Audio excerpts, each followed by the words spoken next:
What's going on, guys? Justin here with my starts and sits for week 3. But first, I wanted to say thank you guys for the support on the last video. It's been my best video yet, and I don't want to keep yapping, but over 98% of you guys that view my content are not subscribed. I ask that you please subscribe, as I would love to hit 1,000 subs by the end of this NFL season. So let's jump right into it, and there's one offense that I am completely staying away from this week, and that's the Cleveland Browns. The Packers' defense has been outstanding to open up the year, and I don't see this changing in week 3. The Browns' offense couldn't get much going last week against the Ravens, outside of a couple lucky garbage time touchdowns, and I expect more of that this weekend. Maybe the tight ends are worth a start, but that's as far as I'd go. On the flip side, there are 4 offenses where I want to start just about everyone, and these are across 2 games. The Bears-Cowboys game has the second highest point total of the week, set at 50.5, and I want just about everybody from these 2 offenses in my lineup. Caleb Williams, DeAndre Swift, Rome Odunze, and I'm probably okay with DJ Moore as well. As for the Cowboys, CeeDee is an obvious start, but Dak Prescott, Javonte Williams, George Pickens, and Jake Ferguson are all starts too.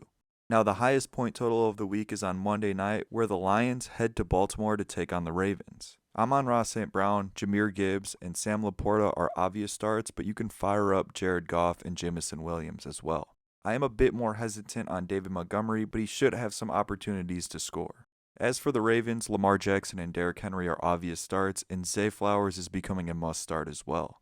I do think Mark Andrews will stay on my bench, but this is a good opportunity for him to start scoring some fantasy points. Moving on to the quarterbacks that I'm looking to start in week 3, if the weather holds, I am comfortable starting Jordan Love. The Browns have a really good defense yet again, but I think their run defense is a bit better than their pass defense.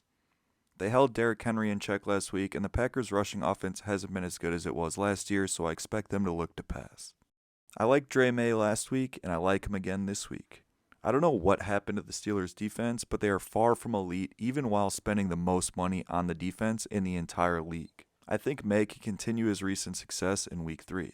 Staying in the same game, I think Aaron Rodgers could be a solid streamer. The Patriots' defense has not been great this year, but Christian Gonzalez could make his season debut. And if he does, this kind of hurts Rodgers and the Steelers' offense a little bit, but he hasn't seen the field since July, so I'm not too worried about him. Sam Darnold has a solid matchup this week against the Saints' defense. Mac Jones put up numbers last week en route to a QB8 finish. I think the Seahawks do have a solid defense, so if they are able to contain the Saints, I think Darnold's ceiling might be capped. The last QB I want to talk about is CJ Stroud. The Texans' offense has been pretty mid to start the year, but CJ Stroud is taking on a bad Jaguars defense, so he is another option if you are dealing with injuries. As for the quarterbacks I'm sitting, Trevor Lawrence is the first name on this list. The Texans have a really solid defense, and T-Law and the Jags' passing offense has been horrible through 2 weeks. I don't think they turn it around in week 3. Michael Penix was someone who I was higher on after week 1, but the Falcons proved that they just want to run the rock. They take on the Panthers this week, which may play more into that rushing game script. The last quarterback I'm staying away from is Jake Browning. Sure, he stepped in last week and actually finished with 17.7 fantasy points, but I think Brian Flores is going to be in his bag against this Bengals offensive line. Looking at the running backs that I'm getting into my lineups this week, this list starts with Jordan Mason. Now, this is not a hot take at all, but he's going to get 95% of the backfield work with the backup quarterback against a bad defense. Fire him up. I'm also looking to start Jaylen Warren. Again, New England's defense isn't all that great. He's been getting more touches than Gainwell each week, and Caleb Johnson may have just put himself in NFL jail with the stunt he pulled last week. On the opposite side of this game, I'm going to go ahead and start Ramondre Stevenson.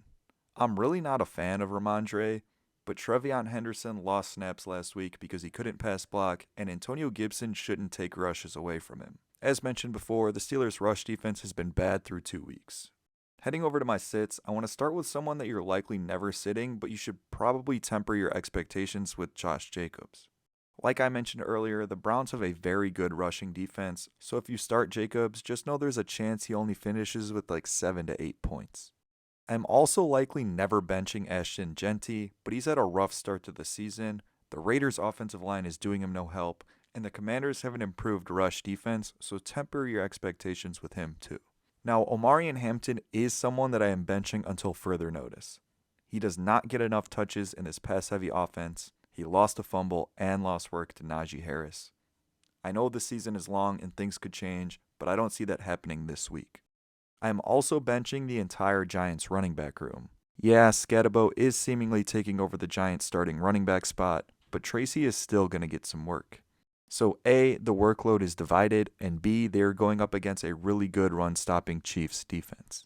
Moving on to the wide receivers I'm looking to start, I've mentioned Rodgers and Warren before, and I'm sticking with the Steelers here, and I'm starting DK Metcalf. Christian Gonzalez could be making his season debut, but with as bad as the Steelers' defense has been, they should have a solid passing volume. Ted McMillan is also becoming a must-start each week. The Panthers will likely be in a heavy passing scripts all season, and AJ Terrell is set to miss week 3. Not to mention that Xavier Legette has also looked horrible through 2 weeks. I think the Packers wide receivers could be intriguing too. Reed is definitely out, and Kraft might be as well, so this condenses the targets.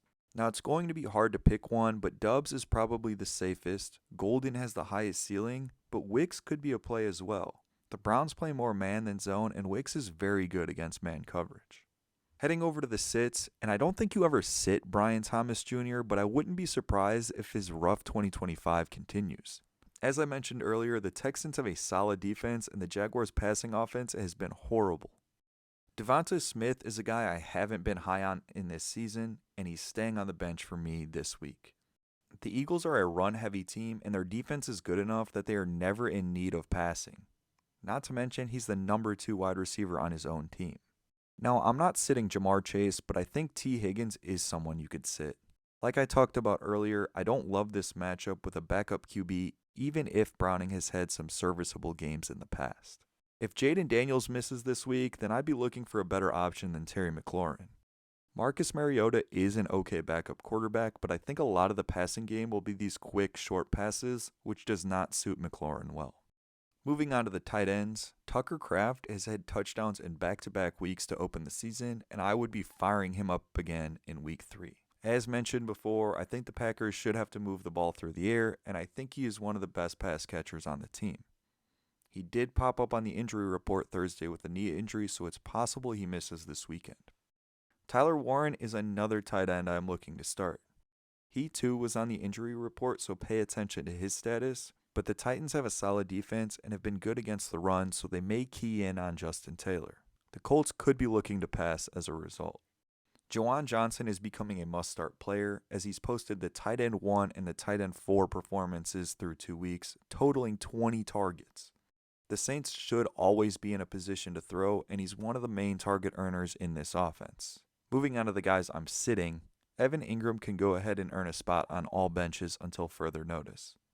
I was high on him going into the year, but I don't know what happened. He has yet to perform through 2 weeks. I'm sorry for propping him up before the season, and I hope you didn't draft him because of me. I want to mention that I don't love TJ Hawkinson the rest of the season either. He's not separating and he looks old, but it is possible that Wentz finds him for some easy targets, so I'm not fully committing to benching him yet. Kyle Pitts finds himself on the sit list this week with a very similar story to Michael Penix.